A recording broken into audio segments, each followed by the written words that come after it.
ټولګټو وزارت د افغانستان په کچه په دریو کټګوریو کې په سړکونو باندې کار کوي او د سړکونو رغونه د موږ د اساسي کارونو څخه ده. لومړی درجه سړکونه هغه سړکونه چې سیمه‌ایز اتصال ته زمینه برابروي او دومه درجه سړکونه هغه سړکونه دي چې د ملي سړکونه دي او ولایتونه سره وصلوي. دریمه درجه سړکونه هغه سړکونه دي چې هغه د ولسوالیو په کچه یعنی ولسوالۍ او ولایتونه سره نښلوي.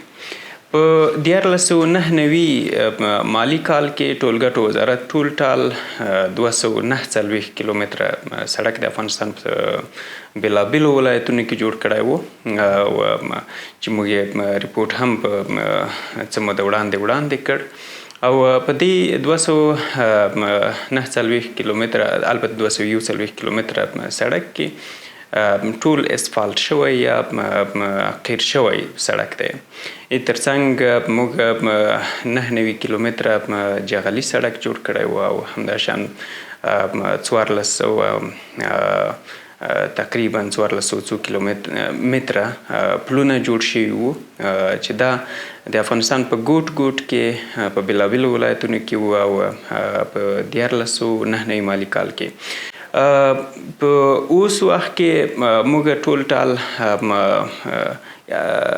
د 80 په شاوخوا کې پروژې لرو چې ځینې تر کار لاندې دي. د ځینو کارونه په 99 مالي کال کې بشپړ شوي دي. زموږ پروژې د څو کلونو لپاره پلان کیږي او هغه ډیزاین کیږي او د دغه پلان او د دغه ډیزاین پر اساس باندې موږ خپل کارونه پر مخ وړو. نو ځینې پروژې دا موږ منو چې کیفیت یې ټیټ و او خراب شوي دي، خو ترڅنګ یې ستر لامل دا هم شوی دی چې پر سړکونو باندې له اندازې زیات وزن تیریږي چې د خپله سړکونو ته سخت زیان رسولی دی. موږ یو د تقریبا 15 کلونو په اوږدو کې هغه شمیرې چې د ټولګټو وزارت سره دي تقریبا 50 کیلومتره سړک یوازې د مخالفینو له لورې هغه یا په ماینونو الوزول شوی دی او یا هم په ټراکټورونو او نورو وسایطو باندې اړول شوی دی دا سړکونه. دغه د افغانستان د کړهیز سړک یوه برخه په بادغیس او هرات ولایتونو کې پاته ده چې په هغې باندې په دوو پروژو کې کار روان دی، ارملک لامان او قیصر لامان. دا هغه دوی پروژې دي چې کارونه تر یو حده پورې د ارملک لامان پروژې کارونه تقریبا 99.5% بشپړ شوي دي او د قیصر لامان پر پروژه باندې هم کار روان دی. کله چې دا پروژه تکمیل شي د افغانستان شمال به له لویدیځ سره وصل شي او ترڅنګ به کړهیز سړک د افغانستان چې کوم دی چې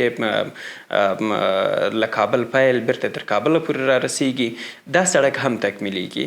د لوړ وزن د کنټرول مقرره چې ده هغه توشیح شوې ده چې د عملي کېدو په حالت کې ده. موږ دا د دې مقررې له تطبیق څخه جدي څارنه کوو او ترڅنګ یې هغه ترازوګان یا تلې چې په ولایتونو کې دي د هغې کې هم د بشري قوې له لحاظه شفافیت رامنځته شوی دی او هم به موږ دا تلې زیاتوو او ترڅنګ یې هلته به ډیجیټلي سیستم رامنځته کیږي چې د شفافیت تضمین وکړلی شي.